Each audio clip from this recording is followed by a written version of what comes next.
Kit జల్దీ రారా. కొద్దిగా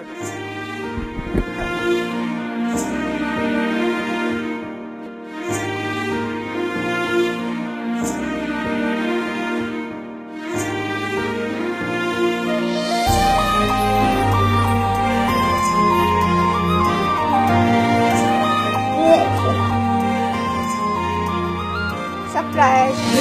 ఏంటక్క ఇది? ఓ హెల్మెట్ ఎట్లున్నది? చెప్పక ఏం కావను? నాకేం వద్దురా. చెప్పక. నాకేం వద్దు గాని నువ్వు మాట ఇవ్వాలి. ఏంటిదాకా చెప్పు. నువ్వు అమ్మా నాన్నల్ని ఎప్పటికీ ఓల్డేజ్ హోమ్ లో పెట్టద్దురా. అయితే నువ్వు కూడా నాకు ఒక మాట ఇవ్వాలక్క. ఏందిరా? ఏం లేదక్క, నీ పెళ్ళైనాక మీ అత్తమ్మను అలా కొడుకు దగ్గర నుంచి ఎప్పటికీ దూరం చేద్దాక.